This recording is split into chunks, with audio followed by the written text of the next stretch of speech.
A historical theater sits abandoned in the heart of Indiana's architecture capital. Indiana Landmarks recently added the Crump Theater to its list of the 10 most endangered places in the state. As Tyler Lake reports, other Indiana towns have used their historic theaters to try to bring folks back downtown. The Crump Theater has been around since the late 19th century, but an Art Deco update in the 40s gave it the striking facade that today could use some love. It is today one of the most visually interesting things you see coming through Columbus, and that's because it has this really interesting facade.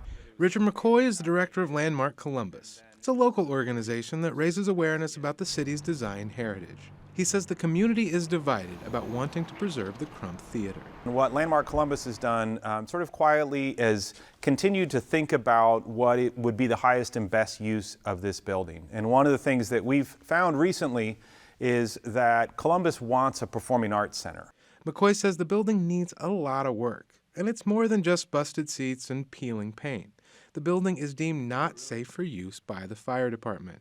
But saving the theater is about more than just bringing it up to code. You know, there's some technical things that, an architect could work out, but then it's also really the business plan and thinking about who really is the champion of it, who owns it, who runs it. The Columbus Capital Foundation owns the building, and it estimates that repairing and restoring the Crump could cost up to $10 million. Maybe we ought to look at spending some community dollars and some private dollars on making sure that the people that want to do creative kinds of things have an opportunity to do that and a venue in which to do it. Schumacher says that despite that large price tag, the Crump is the perfect place to create a modern performing arts venue. He says it's a shame the theater is sat empty since it closed back in 2014. And quite frankly, since that point in time, it's lacked a champion, a cheerleader that says, I'm taking this on and we're going to put a group together and formalize that group and move forward with fundraising and planning and all those kinds of things. A lot of small communities in Indiana are looking to restore their historic downtown theaters as a kind of spark to ignite a citywide renaissance. For Spencer and its Tivoli Theater, that's what's been happening. It's kind of like a wildfire. The positive things that have happened from the restoration have just been amazing. The Tivoli opened its doors on New Year's Eve, 1928, and it survived a lot between then and when it closed in 1999, including 2 fires in the 80s. White says the community banded together to get the pigeon-infested building back in shape, but they ran out of money. That's when Indiana Landmarks reached out to the Cook Group, which has a facility in the town that employs around 700 people. Cook jumped in and provided the funds to repair and restore the theater and reopen the doors. And just as the community played a role in cleaning up the theater, many residents are helping to keep it running. There are about 150 volunteers who help maintain and staff the space.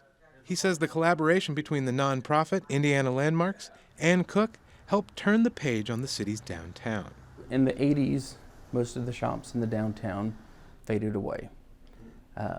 And there wasn't much in the downtown area. It kind of came dead. When the theater was restored, that showed that life could be back down in the downtown area around our square.